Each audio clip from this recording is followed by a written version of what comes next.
Hello, I'm Susan Dunlop, and welcome to episode 35 of Coffee and Contemplation with Susan. This is a podcast of women sharing stories, showing our vulnerability, the darkness and the light that results from life experiences, successes, failures, lessons learned, and giving insights, hope, having a bit of a laugh, a smile. If you can share something that will make someone look up and see something differently and maybe make a baby step towards what they actually really want versus what they've got, that's the point. I'm a life coach. I live here in Tewantin, just outside Noosa in Queensland, Australia. I started this podcast in February 2020. I don't record every single week because it's not about that. It's not about doing something mechanically. It's about women who come into the circle around me and I can see that they've got something that I become curious about. I just want to actually know a little bit more about them.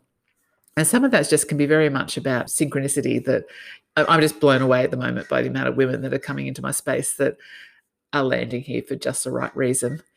So I happened across today's guest via her Instagram page, Soul Intimacy. And it was in like one of those, business chicks group that I was in. They said, hey, how about we all follow each other's Instagram pages? So I had a look. I've never done that before. So I thought, I'll have a little look. And I followed this page, Soul Intimacy. And it was interesting. It's a variety of information and tips, a bit cheeky and also educational. And it's what the owner of the site bases her sex and intimacy coaching on, at the same time as me writing my book on childhood sexual abuse and overcoming it, the awakening from it, and how you can make changes, because that's what happens when you actually become an adult survivor. You do need to make the changes yourself. I spotted a few words that were coming through the feeds from this Instagram page, and it was like safety. It was about safety inside and outside the bedroom. It's not about performance.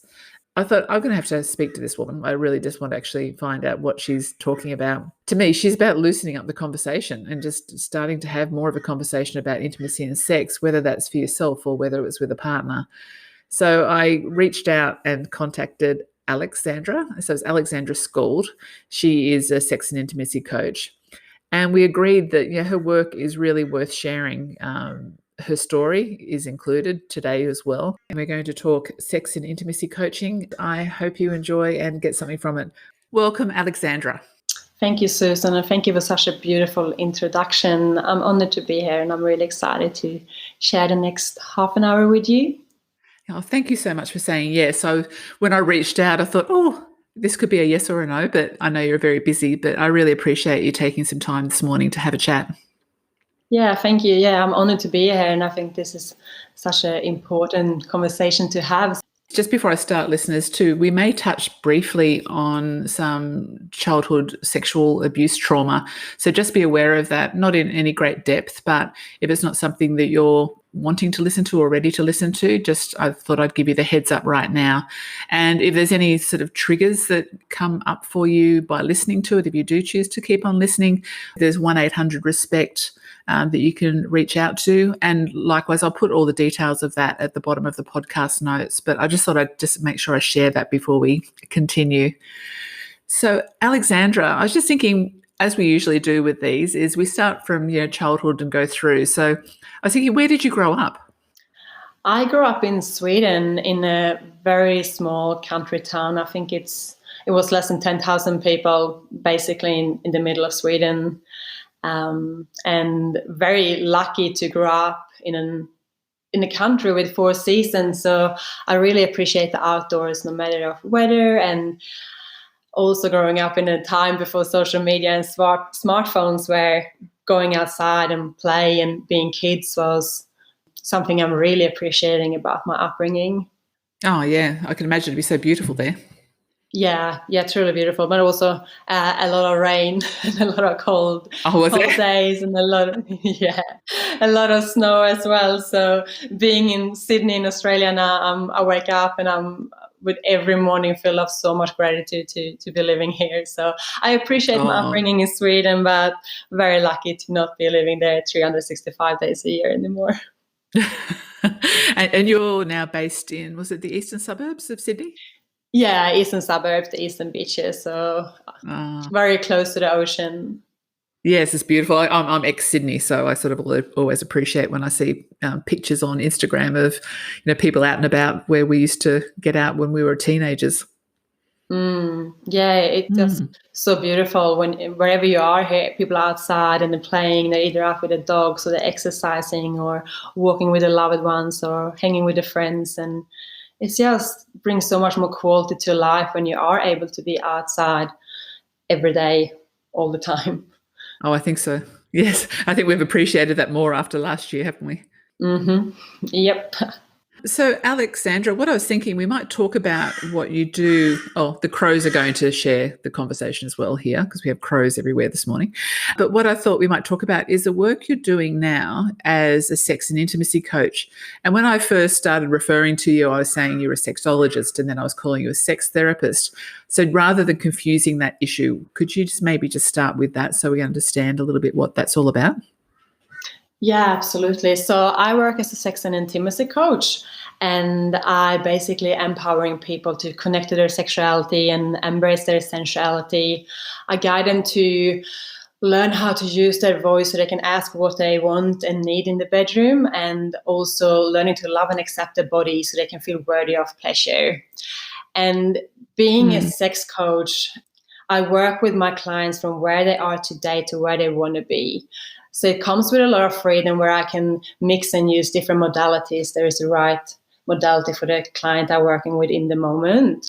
And of course, we go back in the past and we have a look at upbringing and previous relationship and experiences that have formed my client into who they are today and how they think and feel, but we don't stay in the past and dwell and process those experiences. We rather, okay, this is why you are like you are today. Okay, now let's work on how can we get you to where you want to be? How can we reframe and reprogram the way you think and feel about yourself or your sexuality, or release shame and work on where you want to be and focus on that instead. So it's an exciting experience, and it's very empowering. I'm all about you have seen the work I do, and it's of course it's serious and it's a very vulnerable topic, but I'm all about making it fun and exciting. And I want my clients to feel really good when they come to my sessions, and especially when they leave, feeling that they are normal. There is possible to change whatever challenge they are going through. So sex therapy is what's the past if people are needing to look at that. So going to a psychologist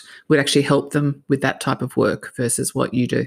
Yeah, I guess it's different, and even therapists and psychologists have different modalities and different licenses and ways of working. But basically, I don't diagnose people. I don't prescribe medication.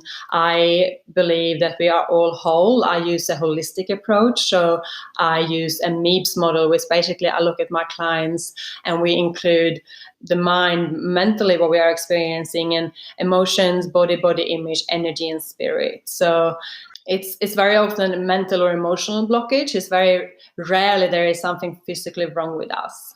Yes, I could see that. And I think the silence within our population, especially with the way I think we were brought up in Australia, probably contributes a lot to that because it's a topic that people don't know how far to take in conversation, and whether you're sort of going on the right path or whether you are going to feel shamed that you don't know what you're talking about. So I think having someone to talk about it with would be pretty amazing. Yeah, 100%. And like clients coming to me, and everyone have different concerns or challenges or different goals, but underneath that is the same question, and it is, am I normal? Do I belong?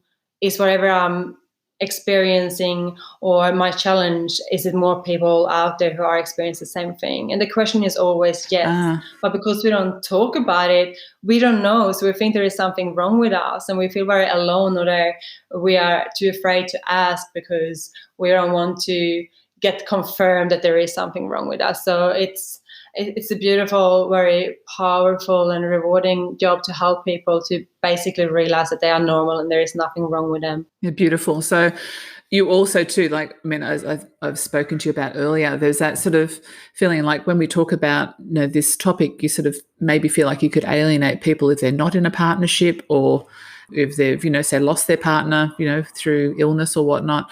Who do you coach? Do you just coach couples or do you coach individuals? How does it work? I am open to work with everyone. In the past years, I've been working with couples, singles, men and women. I'm feeling I'm niching down to focus more on women at the moment, but I am open for coaching both couples and singles of no matter the gender identity. I'm welcoming everyone. So what moment did you decide that that was your way forward to become a sex and intimacy coach? So after speaking to my parents, I was always a very curious kid, always had a lot of questions about everything. And then unfortunately, along the way during my teenage year, I happened to be at the wrong place at the wrong time, and I became a victim of sexual abuse. And in that moment, I lost all control, I lost all power, I lost the control of my body, control of my sexuality, I lost my pleasure. I completely deassociated and disconnected to be able to survive what I was going through. And from my understanding now afterwards of healing through this, that hypersexuality is a result of childhood sexual abuse. And my way, so what happened was, this was a normal afternoon in Sweden, and I got dragged, I got filmed, I got groomed, and I was threatened that if I ever was going to tell anyone, that film video was going to go everywhere. So I obviously as a kid, as a teenager, you get scared for life, and I was so scared. So my way, I decided in that moment I was never going to tell anyone, and I didn't for many years. So my way to trying to get some kind of control back or some kind of power, I started to research and learn and study sex and intimacy and trying to understand it must be more to this and what is this all about. And that led me to going up in high school and talk about sex and intimacy in school and holding a little bit of sex education there. And that's when my dream of becoming a sexologist was born, because people come up to me afterwards and said they learn more from me during my 45 minutes than what I learned from their whole upbringing or from the parents or from other sex education. So that's when my dream was born. And then it took me many years and hitting rock bottom a few times to be at the stage where I really had to turn to my soul's calling and like, what am I here to do? What's my purpose? And that's when I started to start my education and started my business, and now turn my trauma into purpose and helping women specifically coming back to their body and learning to connect to themselves so they can feel worthy of pleasure as well. What a gift to give to people. Yeah, it's like when you've been through things, I choose to say that is a part of our journey and it's a part of our purpose. And looking back of my journey and traveling the world and searching for healing and trying all different modalities to be able to come back to and reprogramming and teach myself again that this is my body, this is my pleasure, this is my orgasm and my voice, and I am able to speak and honor myself and share my story, and coming back to this is me and this is my body, to allow myself to feel pleasure. So I can see and understand why so many other women are struggling, because we're living in a society where there is so much shame around our sexuality or what it means to be a woman or how we look and what our body should look like. So it's not easy for a woman to get into the bedroom and surrender and allow herself to receive pleasure. It can be very challenging. Yeah. Have you come across then in all that you've done, the travel and searching, have you come across any cultures where there would have been an open conversation for, say, late teens, girls in their late teens to have a better understanding of what, their pleasure is or what they're wanting out of, their own sexual experience? I feel that from my understanding, I feel there is a little bit more liberated in Sweden, for example, where you can read more about articles about sex and intimacy and relationship in the newspaper, and it's more openly, but I still feel that the sex education and the conversation around sex, intimacy, love, relationship, body, it's not open, inclusive and positive anywhere around the world yet. I was wondering whether it was. That's why I was curious. I think I haven't actually heard of anywhere that was. That 45 minutes that you used to do at school, so how was that when you were in your teens, or were you an adult taking that back to the school to do those presentations? No, I was still in high school. I think would have been 18 then. It was the last section, or what do you call it? Trimester? Yes, last semester. Yeah. Yeah, of high school. And we had a topic of our choice to go up and hold a presentation. And, people spoke about World War II or Shakespeare or something. And I wanted to speak about love, relationship, and intimacy, and hold valuable education, but also made it fun and playful and a lot of funny facts. So I think that's the way I work today, because it can be a very vulnerable topic and vulnerable conversation to have with clients. So I make sure it's a lot of fun and jokes, and we make it playful and fun. And I want it to be a work we do with as much ease as we can. Yeah, lovely, lovely.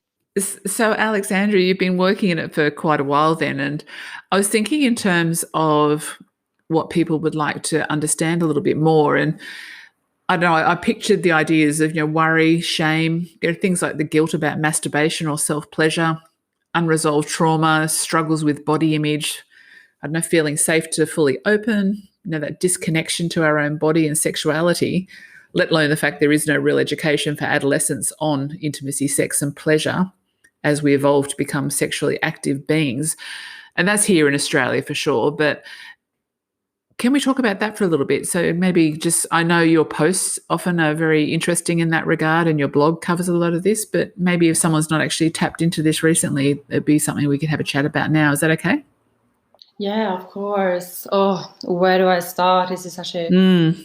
huge topic. And we all carry shame because the limiting beliefs and negative messages we have picked up in our upbringing and from society and advertising and social media and maybe religion. And when we carry that shame with us, it's very hard to allow ourselves to fully open and receive and experience pleasure with our partners and lovers. And sex and intimacy and it's the most normal and natural thing. It's, we wake up in the morning, we have breakfast, we go to work, we go to the gym, we go out, we walk our dog, we have sex.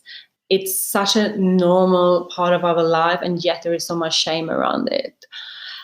And I think the key is to feel into when you are experiencing shame, regardless if there is connection to your self-pleasure experience or in the bedroom.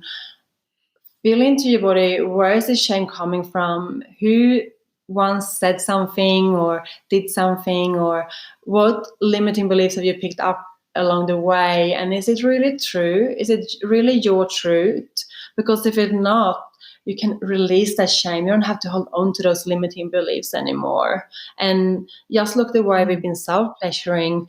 Most of us have been self-pleasuring, hiding under the blanket as quiet as possible, as quickly as possible. And if we have programmed our body to enjoy pleasure in that way for 10, 15, 20 years, of course it's going to be hard to then allow ourselves to open and in the bedroom allow ourselves to use sound, breath, and movement, which is the 3 keys to be able to feel more pleasure and move pleasure and sexual energy in our body. So it's coming back home to yourself and questioning where is all the lies and limiting beliefs coming from, or do you really need to carry them with you anymore? And also, because we didn't have a positive, inclusive sex education, so many of us is turning to porn for education.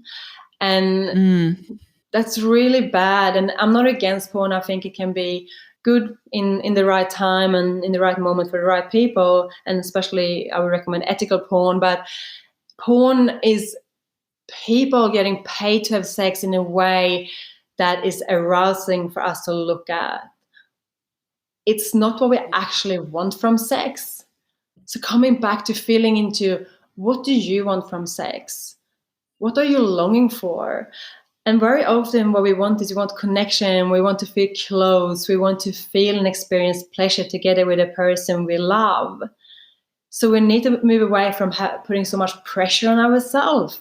Sex doesn't have to be perfect. Sex is meant to be fun and playful, and it doesn't have to be in a certain way. I think we were a program that has to be, 10 minutes of kissing, and then maybe oral sex, or foreplay is always the same, and then penetration, and then ejaculation, and then it's over, which is so far away from the truth. Sex can be in any way, in any order, and Men doesn't always ejaculate, and women does definitely not orgasm like the way we see in porn, where all the women orgasm from penetration within 5 minutes, where the truth is only 1 in 4 women orgasm from just penetration. The rest of us need more stimulation, like clitoris stimulation and whole body stimulation. So we need to get the education right and take away the pressure and stopping to trying to perform in the bedroom.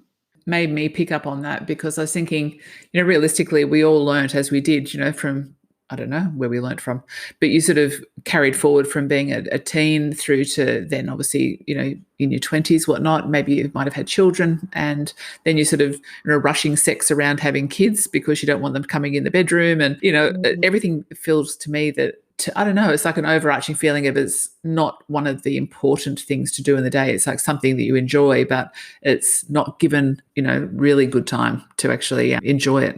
Yeah, 100%. And also we live in a very busy society. We all have a very busy life, but we need to prioritize pleasure. If it's important for one of you in the relationship, it is important for the relationship, and also prioritizing your own pleasure and prioritizing yourself.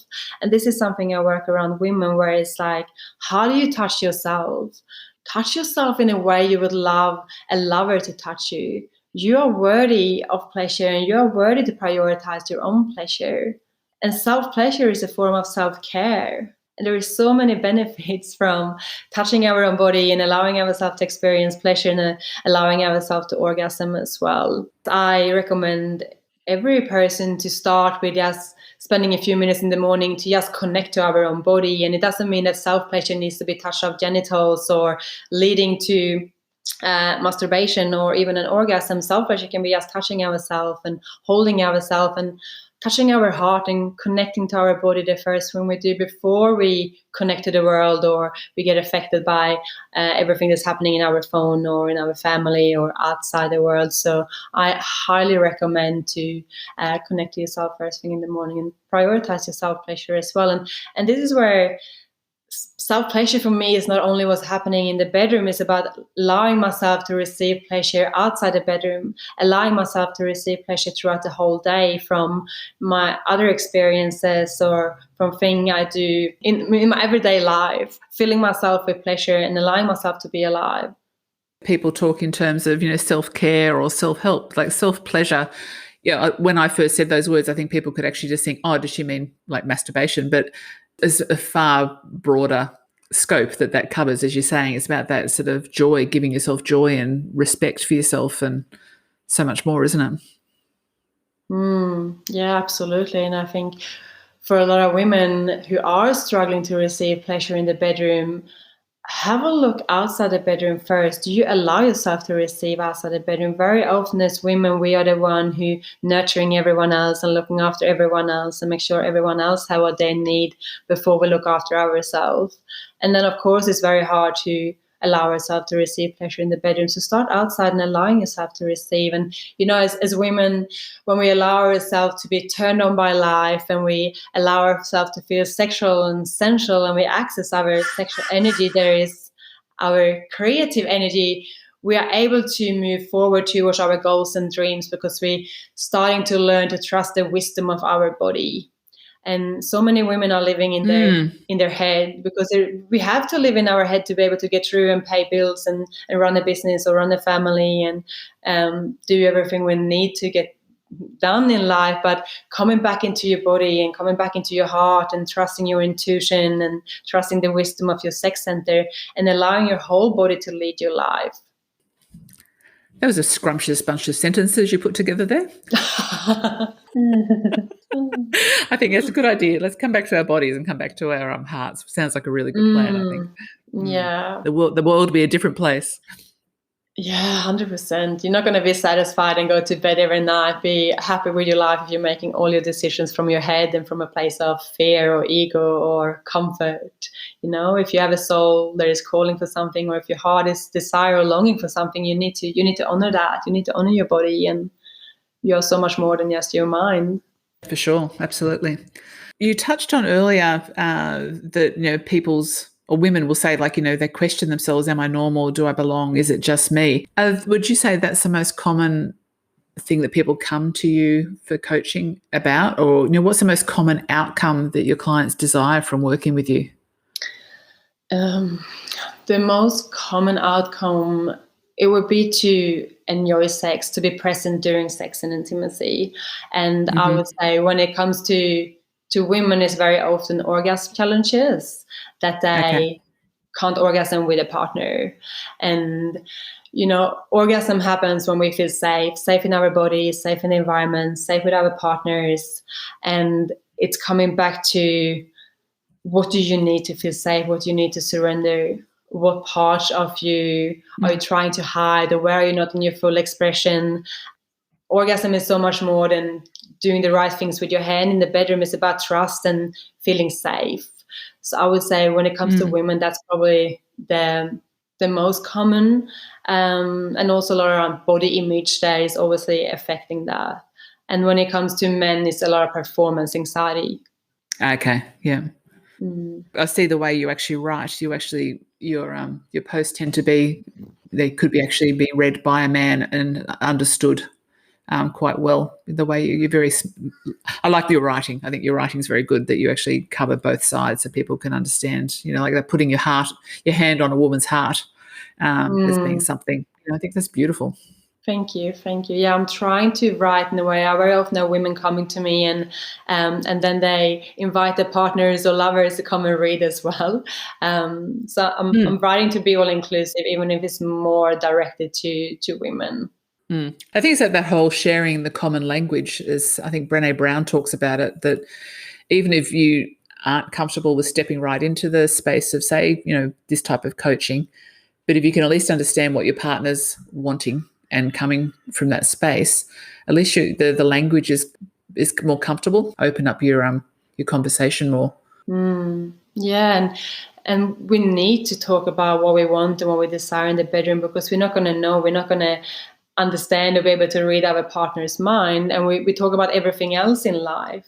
And we talk about where we want to go for dinner or where we want to go on a holiday, but we don't speak about how we want to be intimate in the bedroom, or what we desire, or what we fantasize about, or how we like to be touched. And even so many women, they wouldn't even know how they want to be touched because they haven't spent the time get to know their own body so they can communicate that to a lover. So by getting to know yourself first and then being able to communicate your needs, it's the key to be able to experience that deep intimacy and fulfilling sex. And I saw too recently one of your offerings, and I think it was actually the same time I spoke to you, as around about the same time that I contacted you. You've got that 6-week online course beginning called My Voice, My Body, My Pleasure. So that's a course for women, is that right?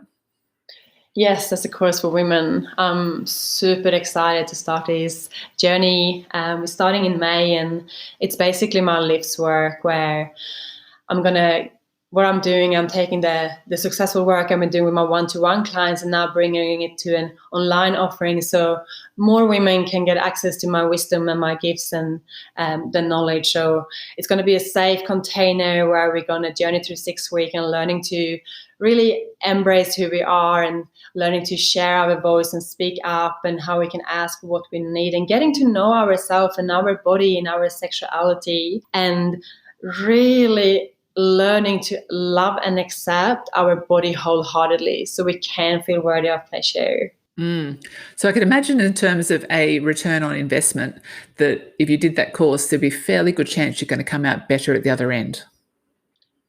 Yeah, 100%.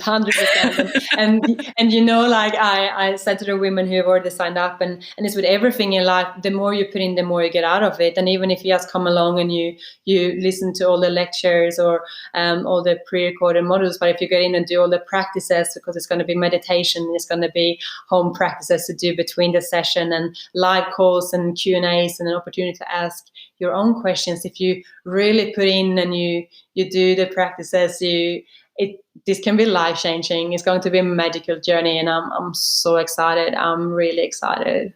I just love the name of it. If you're looking at it from your perspective of you and your voice, your body and your pleasure, then you are going to make that ripple effect out from yourself, I think, too. Yeah, absolutely. And that's where it's all about, is you coming home to you coming back to your body and learning to what do I need in life to be happy? What's happiness and what's the definition of success for me? What brings me pleasure? What's my boundaries? Learning to trust your body, learning to honor your boundaries. And it's starting with you learning to trust yourself and learning to feel into your body. How does a no feels like? Because when we can say no to everything, there is not aligned with what we want. We can say yes to everything we deserve. But if we have no idea how yes and no feels like in the body, we can very often drift away in the wrong direction. So say yes to things that is not meant for us. I think it sounds perfect. And as you know, like I'm writing my book, so I'm intrigued. I'm going to actually come and join you for the 6 weeks because, I'm very much about bring the best I possibly can now to my relationship that, I've been in for close to 40 years with my husband. So, yeah, I'm looking forward to actually joining you on that journey, Alexandra. Amazing. I'm welcoming you, Susan. I'm so excited that you are coming along, and it's going to be my absolute pleasure. I feel honored to be able to empower you to step into your true power, and it's going to be so much fun. I'm really excited. Is there anyone it's not suited for, just quickly? Is there anyone you wouldn't recommend it for, or is it suited for basically any woman? I would say it is suitable for every woman. I would just say yes because we've been tapped in and talking about a little bit of trauma. It's not a course to come and process your trauma or deal with your trauma. It's a course to come and learn to connect to yourself, come back to your body, embrace your sexuality, speak your truth, moving you towards your goals and your dreams and on the embodied level. That's great. That's great. So I'll have actually included your details at the bottom of the Facebook and Instagram, but there'll be a link there anyway. But it's on Soul Intimacy's Instagram page, is it, on Facebook as well? Mainly Instagram, and also if you are curious about the course, if you want to know if this course is right for you or not, please send me a message or an email and reach out and we can have a chat, because it's just as important for me that this is the right course for you. We're coming to the end, as we do, very quickly. So, Alexandra, do you have a favourite quote or poem or mantra that gets you by in hard times? You know what? When it comes to getting through hard times, I think I've been holding on to every quote there is out there. I love quotes, but there's one saying that my parents always said to me during my upbringing. They're really stuck with me, and that I want to have as a core in my next relationship, and that I've been using to learning to love myself, where I've been judging myself in the past as a part of my healing journey. And that is, love me most when I least deserve it, because that's when I need it most. Oh, beautiful. Yeah, I think that's really, it's beautiful. Wow. Because, in life and in relationships, it's going to be times where our partner had nothing to give, no energy, nothing to give, because they're going through a really hard time. And when we can really show up and love them through those moments, and knowing that when they are back to the normal, or when they're rising again, that they're going to come back and love us 1,000 times more. So yeah, I think that's such a beautiful saying. I really love that. So do you have a song, as we always say? Is there a song that's your favourite sing out loud song? Yes, lately or last year, my favorite song has been The Way You Make Me Feel. It's from, I think it's Swedish, Jon Henrik Fjällgren. It's just a song I've been dancing and moving and singing and listening to, and I'm not sure, I just love that song. Good. All right, I'll check that out. So we did have a whole bunch of other questions we could cover, but I think you're going to cover that in everything that you do anyway. So if people are interested to find out more and to explore that whole understanding of self-pleasure, intimacy and sexuality, contact Alexandra, I would say, because she's the girl. She knows what she's talking about. Thank you. Yeah, and if there was any question or anything that wasn't clear during the podcast, please reach out and I would answer your questions. Alexandra, absolute pleasure. Really always a pleasure to talk to you. So thank you so much for coming on to share your wisdom today. I think you have got a few little points in there very easily that will make people look up and go, I wonder whether there's something in there for me. Yeah, thank you for having me. It's been absolutely an honor to be here. So listeners, just time to wrap up now. Thank you so much for joining me today. I do hope you took something away from Alexandra's conversation about intimacy and sexuality. She's very courageous to come and share her own story, and also amazing what she's actually done with her own experience and her desire to actually find out what is good and better in the world for her and for all the people that she serves in relation to intimacy and sexuality. I feel like it's an important topic that isn't discussed. And, at recent breakfasts and a few things I've been to, I've raised that I'm having Alexandra on the show today. And I said, yeah, how interesting, because how many people actually get to understand what the full experience of intimacy and sexuality is, because we only know what we know, and who knows what's better than what we know. So I think that's something to ponder. And in all areas of your life, like, it's, to me, life's about, or cani, as I call it, CANI. So it's that constant and never-ending improvement. And I like to understand something. If I'm not certain about what's happening, I need to explore it, and then I can sit with it and understand it and decipher what that means to me, and then I can actually choose a course of action. So I like to actually understand and then take action, and the action might be, I'm okay with that, that's enough, I'm okay, I'm going to stay as I am in that respect, because that's enough, is all I can cope with for now. But in other areas, I think, like, you can reach out to people, someone like Alexandra, who specializes in a particular field of interest in relation to your relationship. I'm a generalist. I coach life and business, so I can actually coach across the whole realm. But I would not say I would actually be your coach in terms of intimacy and sexuality, because, there's people that actually have trained specifically in that field. If you have any questions for Alexandra, she said to please send them through to me, and send them to susan@susandunlop.com.au, and I'll pass them on and get back to you. And she said also, if you don't get into that course, by the time you've heard this episode, she will be taking a waiting list for future courses, because she's obviously going to run further sessions of them later in the year. So just, reach out to her. Her business is Soul Intimacy. And I think it's something really worth looking into. I'm signing off now. I wish you well for the rest of your week. I'll be back in a few weeks. Until then, take care.